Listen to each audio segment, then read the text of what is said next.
give a moment for the press to come sit down. I saw them all in the hallways there. Thank you all for being here today. And before we begin, I first want to begin by addressing the heinous attacks that happened to Congressman Connolly's district office today. I did put a call into the congressman to check on his staff members. We are all praying for the quick recovery for the staffers injured and grateful for the quick actions of the law enforcement who apprehended the suspect.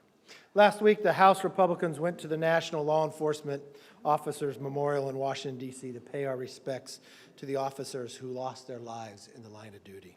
Today, at the National Police Week begins, we continue to show our full support of our police officers by saying thank you. Thank you to everyone who wears the badge. Our nation is blessed to have the bravest, most professional, most capable officers in the world. For those protectors of peace, stopping criminals, saving innocent lives, and helping our communities is more than a job. It's a way of life. And as you sit and talk, we have many who were officers before they took the job as members of Congress. They know firsthand what it's like to walk out the door. And they've had friends not come back. We have members who were officers who were actually shot in the line of duty and continue to be able to serve. We know each and every day that we've watched the rhetoric in this nation move when the Democrats' majority of defunding the police. We now see that a number of members that serve as officers look to retire. And the one thing about serving in law enforcement is not a job, it is a way of life. And many times it follows from generation to generation. But now when you speak to those who wear the blue, they openly talk about maybe it's not a job for their children to do. We need to show the respect, we need to show the funding, and we need to stand up for the law enforcement officers to make sure that they can continue to do the job to keep our streets safe. We've watched what this movement from the Democrats of defunding the police have done to our cities. I come from California. I watched the former speaker's city of San Francisco to be nothing what the city once was. I watched Nordstrom's close their stores. I watch grocery stores that pride themselves on opening up have to close because of the robberies or the drugs on the streets, that even the governor is now calling in the National Guard. We don't want San Francisco to be the cities across this country. We want to change the course of history, and that's exactly what this conference will do. With that, I want to call up our majority leader, who knows firsthand what it's like if someone comes forth.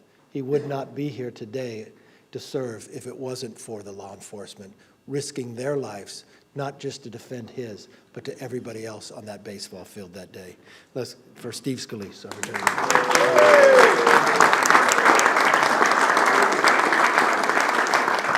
Thank you, Mr. Speaker. And every single day, I pray for our men and women in law enforcement. It is never lost on me that I wouldn't be here today if it wasn't for the bravery and heroism of those brave men and women in uniform. Of course, David Bailey and Crystal Griner with Capitol Police were with me that day of the shooting back in 2017. It wasn't just me.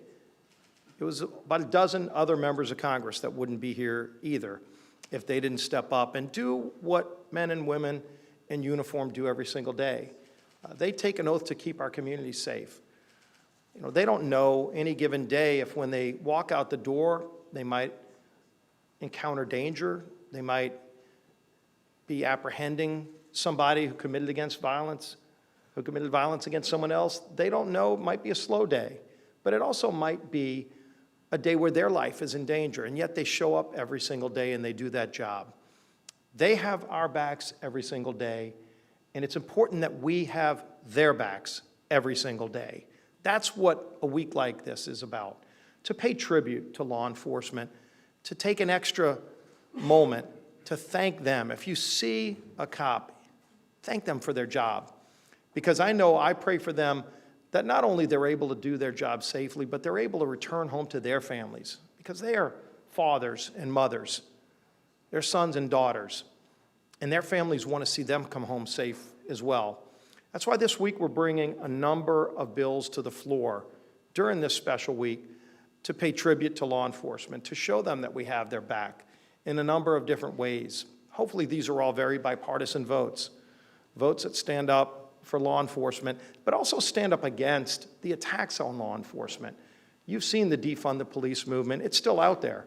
But you also see de facto defunding of the police. You see attempts by some of these prosecutors who run on a platform of not enforcing laws to hold people accountable who are caught by police. There's nothing more demoralizing to a police officer if they chase down a suspect. Sometimes you're getting into fist fights. You're actually having to run them down, and then you catch somebody who did something bad to somebody else only to watch them walk out the door the next day. We saw that happening here in D.C., and we took action in our first weeks in the majority to say at least we have a constitutional ability to do something about it in D.C. And we said if somebody commits a violent crime, they're not going to walk out of jail the next day like D.C. was trying to do. And we passed that bill and it got signed into law. And this is something telling. The D.C. police chief, as this debate was playing out, said something that should remind everybody why the defund the police movement is dangerous, why cashless bail is dangerous, why this attitude that if you catch somebody, you can just let them out the next day is dangerous. Because the police chief in D.C., during that debate just a few months ago, said, for every person they catch who committed murder, that person committed 11 other crimes before they committed murder. We shouldn't stop and put somebody in jail only when they commit a murder. If you can put them in jail the first time they harm somebody, they won't commit that murder. That's what we're standing up for when we're standing up for our men and women in uniform. Because unfortunately, sometimes those murders are the police officers themselves. Last year, we lost over 200 men and women in uniform in the United States of America who were just doing their jobs and were killed in the line of duty. It's a dangerous job on a good day. And on a bad day, there's some that don't make it home. And we never forget those families. We never stop praying for our men and women in uniform who keep our communities safe. God bless each and every one of them. We should all be there to back them as they do their job to back us. And with that, I'd like to bring up our whip, Mr. Tom Emmer. Thank you, Steve. Going off that 200 number that you just gave, 135 police officers have been shot in the line of duty so far just this year. Of those, 15 were killed by gunfire. An officer in my home state of Minnesota was killed just last month after being shot 3 times while responding to a domestic violence call. But instead of backing the brave men and women in blue who place themselves in harm's way to keep our communities safe, Democrats continue to cave to the leftist lunacy that has made them the most anti-law enforcement party in our history. We see the repercussions of their lawless policies on our streets every day. Crime is soaring in communities across this country, with homicides spiking 13% over the past 2 years. Incidents of rape have increased by 23.5%, and aggravated assaults skyrocketed by nearly 34%. But unfortunately, Democrats continue to double down on their pro-crime agenda. Just 2 short months ago, 173 House Democrats voted against bipartisan legislation that overturned the D.C. City Council's radical criminal code overhaul and forced even Joe Biden to admit the Democrat-run city has a crime issue. Our police departments are struggling to recruit and retain officers as it is, and they're looking to us for help. We can start by doing more to defend them rather than defund them. This National Police Week, House Republicans will pass 3 pieces of legislation that send a message of support to our men and women in blue and give them the resources they need to keep our communities safe, and themselves, by the way, safe. After the countless hours these officers have committed to an often thankless job, this is the least that we can do. I hope and pray that our colleagues on the other side of the aisle will put their politics aside and vote yes on these bills that prioritize the safety of our constituents by backing the blue. And with that, I turn it over to our conference chair, Elise Stefano.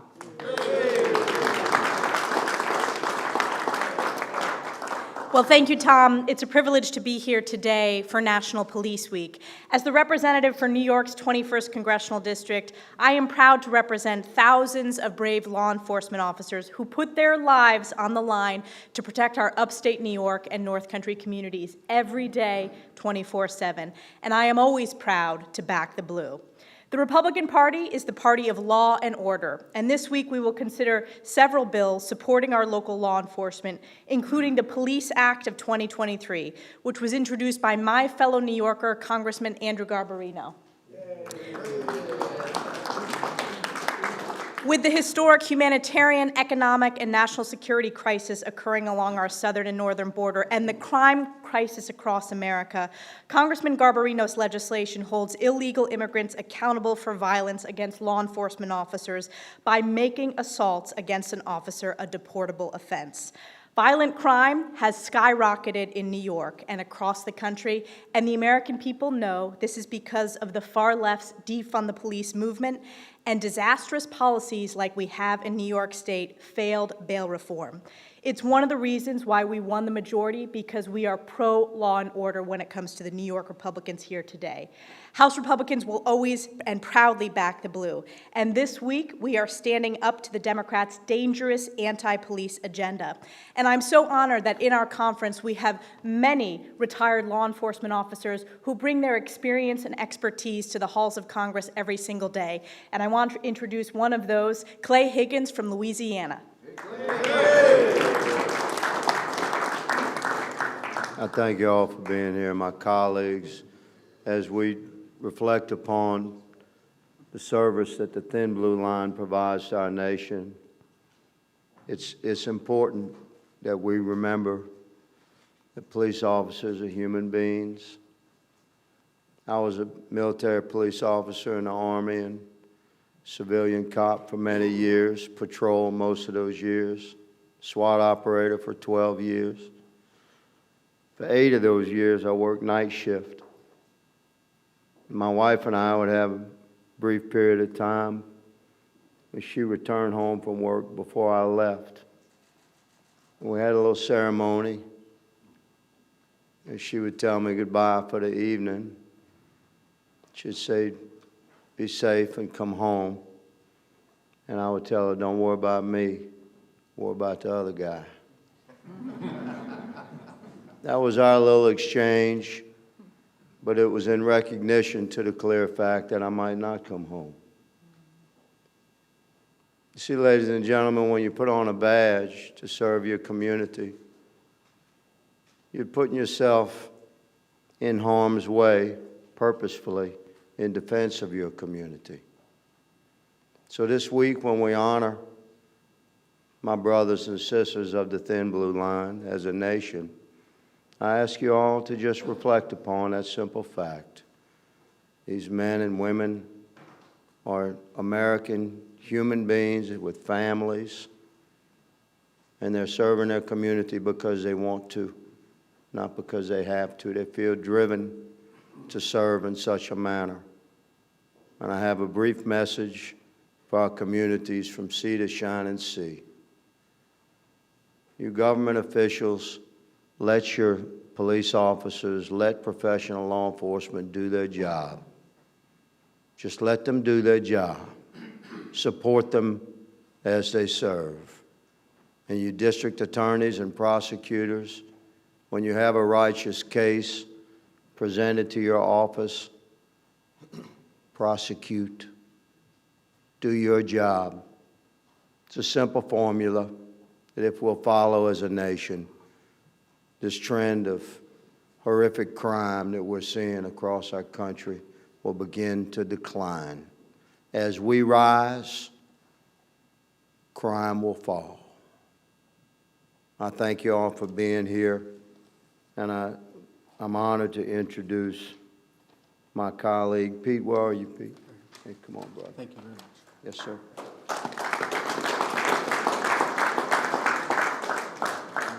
Good afternoon, everyone. I'm Congressman Pete Stauber. As a former Duluth police officer for 23 years, I understand the sacrifices made every single day by those who wear the uniform to serve and protect our communities. Every day, law enforcement officers walk out of their homes, leaving their loved ones behind, and put their own lives on the line for the safety and security of others. Policing is both a dangerous and noble and honorable profession. That's why it's critical that we have the backs of our brothers and sisters in the blue and brown now more than ever. We must show gratitude for their sacrifice. Far too many people have used anti-police rhetoric, which has led to a huge uptick in violence against law enforcement. We must continue to strongly denounce the reckless and radical defund and disparage the police movement. Our House Republican majority is committed to backing the blue. Republicans don't need election year polling to stand with law enforcement. My time in uniform may be over, but my watch will never end. May God bless all the brave men and women serving our communities. And now it's my honor to introduce Representative Anthony D'Esposito from New York. Well, thank you, and it is an honor to stand with a conference that I know stands with my brothers and sisters in blue. We started Police Week on Thursday, leaving the steps of the Capitol, led by our great speaker, on a bike tour from the steps of the People's House to the National Law Enforcement Officers Memorial. And as we rode through the streets of our great capital, we made it clear that we are members that stand with law enforcement. We don't just stand with them when it's beneficial to us. We stand with them 24/7, 365. I visited the memorial many times in my life. And on Thursday, after the bike ride, on Saturday, I shared some time at the vigil with some of my colleagues that are here. Hearing the names of hundreds of men and women from every corner of this nation who made that ultimate sacrifice. They left their loved ones, they suited up, and they went out on the streets, never to return home again. And as we read and recited each and every name that was lost in 2022, I thought about the inscription at the law enforcement memorial. And it was something that I mentioned on Thursday at the bike ride because I think it embodies everything that Police Week is about. And under the lion it says, "It's not how they died that made them heroes, it's how they lived." And I reflect back on my career in the New York City Police Department, serving as a proud detective. And I think back to the night with just under a year on patrol and hearing Russell Timoshenko in Brooklyn South putting over a car stop for a car that was stolen. And as they exited the vehicle, took fire. Both him and his partner shot, and his partner screaming in the radio that they were taking fire. Russell's family immigrated here. They volunteered at their local church. He was the first person in his family to serve as law enforcement, gunned down in the streets of New York City because he wore a uniform. I think about Mia Soto's familia, who was shot point-blank range into her patrol car because she wore a uniform. She was a single mother. And yesterday, her children and grandchildren celebrated another Mother's Day without her. It wasn't about how she died, it was about how she lived. I think about Stephen McDonald. Many of you have heard his story, and I shared it the other day, but it's one to hear again. Stephen McDonald was born and raised on Long Island, lived in my district.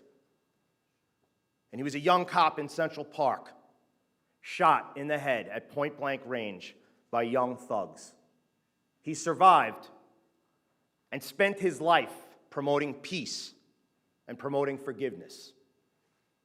And years back, after a long fight and battle, he returned home, eventually losing his life from the gunshot wounds that day. But it wasn't about how he died, it was about how he lived. So, ladies and gentlemen, as we talk about Police Week, yes, we should back the blue. Yes, every member of the United States House of Representatives should be supporting the bills that are on the floor this week. But we know they won't, because some of them are cowards, and they don't want to stand up and say that they support the police. They want to defund law enforcement. They want to see drugs and violence reign our streets. But that's not the country that we believe in. That's not the country that so many people gave their lives for. And that's why we, as a conference, are going to keep fighting. So use this week, Police Week, to remember those who have made the ultimate sacrifice and think about that inscription on the wall. It's not how they died that made them heroes, it's how they lived. The New York City Police Department has a motto, Fidelis ad mortem, faithful unto death. Every member of law enforcement on that memorial that many of us will visit this week, they remained Fidelis ad mortem. I'd now like to turn it over to Representative Mike Ezell.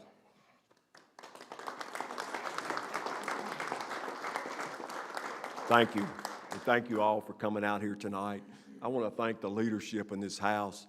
Every one of you, every member in this House, you have shown nothing but support for our law enforcement since I have walked in here day one.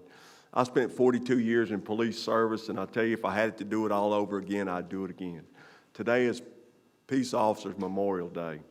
Too many times over my 42-year career, I have had to go and visit a grave site. I have had to go and see widows. I have had to spend time with people that have lost their family members. And let me tell you something, that's not something easy to do. But these men and women that have given their life up for the service of others so that you can sleep peacefully each night, they do that because they love this country. They love their community. They love their family, and they want better for you and for the safety of you and your family. I ask each and every one of you today, if you don't know a cop, find one. Get to know them, and you'll see just what kind of person they really are. They love people, they love serving, and they are the guy that shows up at 2 o'clock in the morning when it's pouring down rain and there's nobody else to call. You call the police. So the next time you think that you want to say something negative about a police officer, think about who you're going to call when things are all gone wrong. You call your local police. Again, I cannot thank this leadership enough for the way that you have treated me since I have been here. God bless America. God bless our police officers. Thank you.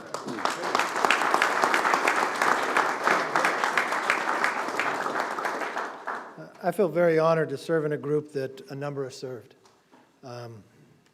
Pete Stauber, he didn't tell you, he was wounded in his line of work. It wasn't a small shot. He got shot in the head, went back to do the job.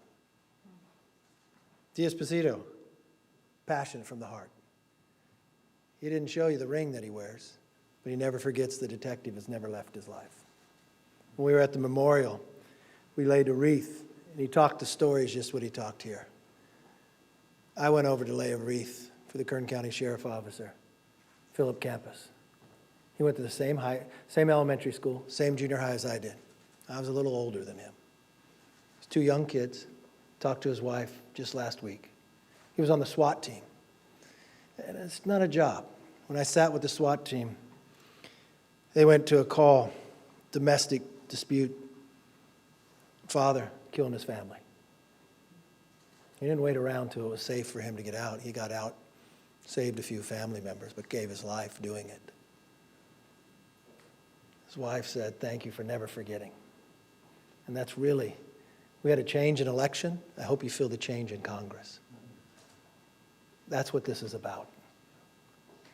This is 1 week, but it's every day. And we walk across this country, I think you see it time and again. For every place that wanted to defund the police, you know they regret it. Doesn't matter where you live in the community, you want to be safe. And we're hopeful we can change the turn of what the damage they have done. And that's what this is all about. With that, I'm going to give CNN the first question because they were here early. I made your call to provide back to Blue. Do you believe the actions taken by the U.S. Capitol Police officer who shot Ashley Babbitt were appropriate, or do you think that he was acting like a thug in the words of the former president? Well, you've asked me this question before, and we've answered it many times there. When you look at it, he had a job to defend this Capitol, and that's what he was going through doing. Yes. Can I get two questions, one on this, one on another?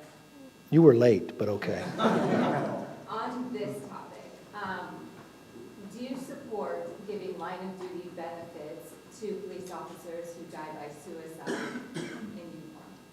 Well, most police officers are not federal police officers. They're working for the city and the counties, and they usually make that decision. But we see the job time and again, especially when people are out there saying defunding the police, the suicide that is happening and rampant throughout. I think we need to make sure we're interjecting to protect these individuals not to have the suicide. So from a federal end, it's not a place that we vote on, but from a state level. But I think from a federal end, we should be looking at this, and it's also coming in when you think about law enforcement. If you've been to the border, our border agents, suicide is up high because the pressure they're under, the job they're not able to do, where they're being put off. I was just down there a couple months ago, and it was one of the #1 topics that another suicide had happened that day. I think we've got to start looking at how can we interact earlier to protect them. On our own Capitol Police officers, I would go bike riding with a number of them, and suicide is high within our own Capitol Police. So yes, I would seriously look at that because it's a part of the line of the duty. Great. And second question, would you say that President Biden is now negotiating on the debt limit? Well, let's just look at the facts. We have a meeting tomorrow with the 4 leaders talking about the debt ceiling. We'll have staff in a room talking about the debt ceiling. I don't know what he calls that, but everybody else would call it negotiating. Do you have, just now that these meetings are broken up for the day, or close to, do you have any update how you feel about negotiations? Look, if we were sitting in the room that we were today and it was February, I'd feel good about it. We just had our secretary say June 1st we could run out of money. We only have so many days left. The president decided to wait 100 days before he would negotiate. He treated this the same way he treated the border. He wanted to ignore the problem. When I became Speaker, one of the first things I requested is a meeting with the president. And I only got the meeting on February 1st. And I wanted to sit down with him to talk about how could we solve the debt ceiling problem, curve the way we've been spending money, find places we can save for the taxpayers. I mean, who would think if you appropriated COVID money that sat there for 2 years, that you passed a bill that the pandemic is over, that you could pull that money back with savings? What about growing our economy? Instead of watching our energy bills go up and the stock market go down, what about having the stock market go up where retirement accounts go higher, where you have more money in your pocket because your energy costs are less? What about the idea of helping people get back into the workforce because the supply chain will be better, the work requirements, helping people work? All of that I felt would be very positive. I talked to the president about it back then. He wanted to ignore us. And the only body in all of Congress are the Republicans who raised the debt ceiling. And we did it way in advance before Janet Yellen told us when the deadline was, because we didn't want to be here. So no, I don't think we're in a good place. I know we're not. This ignoring the problem, thinking it's going to go away, he could bumble his way just into a default like he did on the border. That's what we didn't want to have happen. So we raised the debt limit. We're protecting. I don't know, maybe his secret plan is to wait till the last minute and pass our bill. I'm okay with that. What does this meeting tomorrow, what does a successful meeting look like to you? What would need to happen to make you feel a little bit better about it? They would have to get serious about negotiating. They would have to really talk about where they're going to go. Look, the way the founders designed this whole government, the House takes an action, the Senate takes an action, you go to conference, the president decides he's going to sign it. Unfortunately, only one house has taken action. But it seems to be a continual pattern. When D.C. wanted to decriminalize all the actions, the House took an action, the president said he'd veto it, 170-some Democrats voted against it, and then it passed the Senate against Schumer's beliefs, and the president signed it. When we had a border with Title 42 going to be lifted, they ignored the problem, the House again took action. We are looking for solutions, but we'd really like somebody to work with us instead of against us. Yes, sir. You mentioned the border. Yes. Some members of the conference have expressed support for including border security measures within the debt ceiling bills. That's something you support? Look, I think the president, I told him early on, if he finds some other policies that we can put in to make the country safer, make it stronger, I'm more than willing to talk about that. I'm just not sure. In the Senate, they haven't passed anything, but I can't say that. They did name March Maine Maple Syrup Month. So if Schumer needs to put that into, I'll look the other way.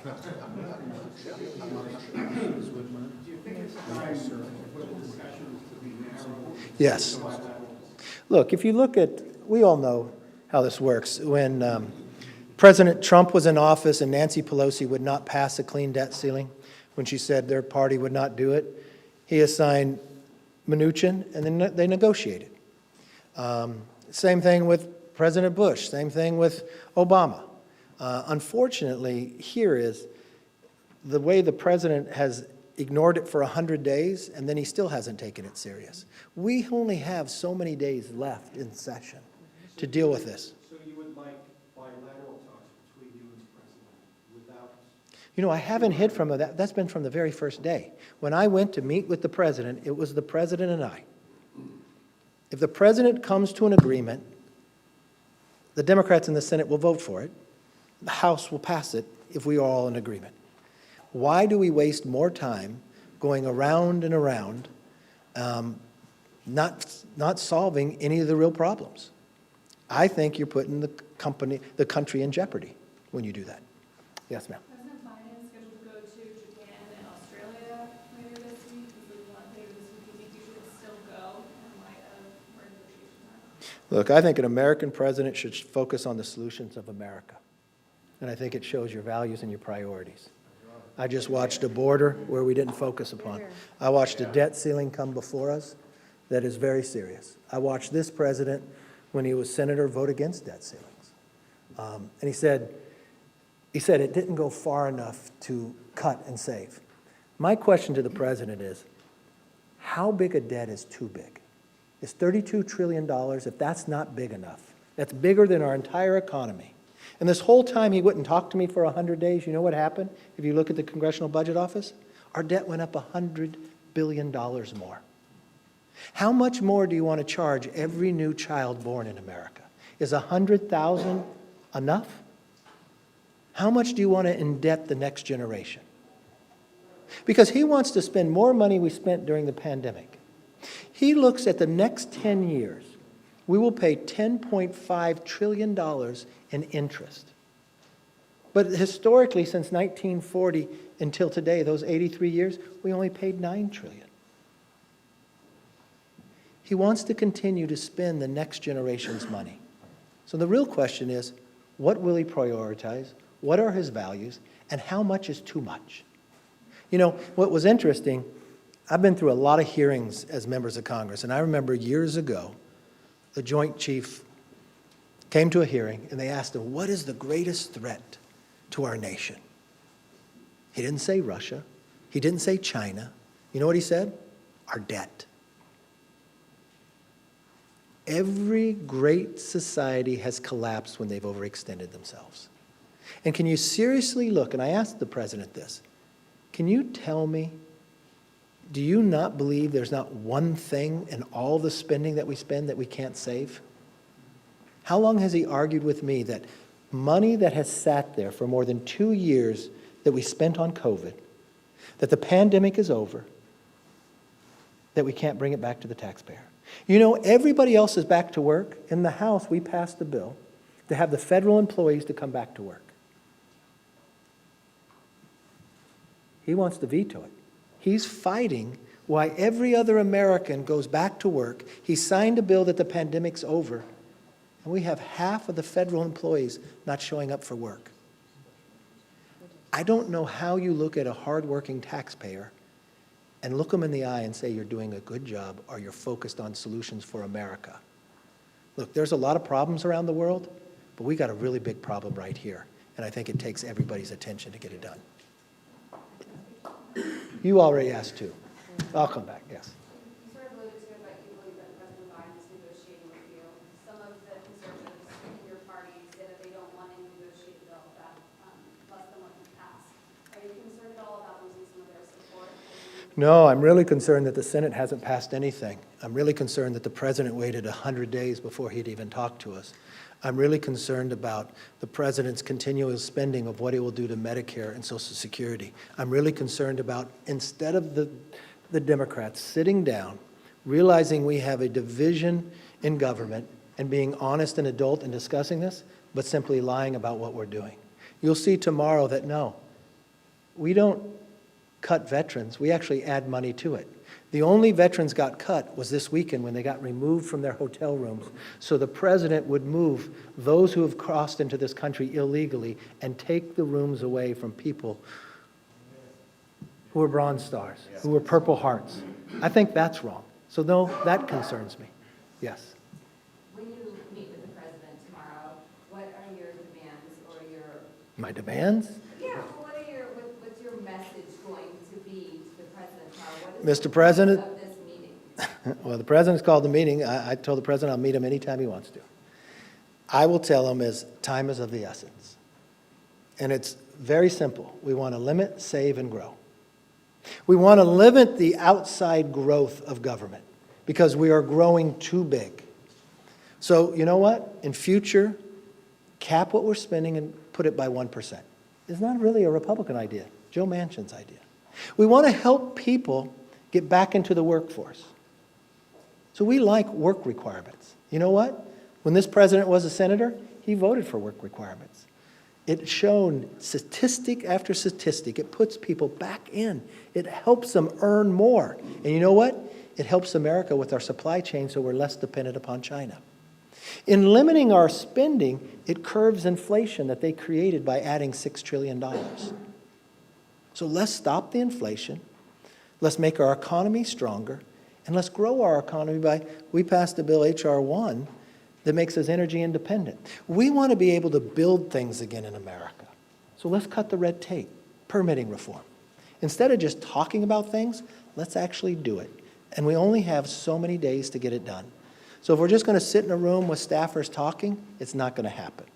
And if that's the pattern he wants to do, you know who gets hurt? The American public, but more importantly, everybody who's on Social Security and everybody who's on Medicare.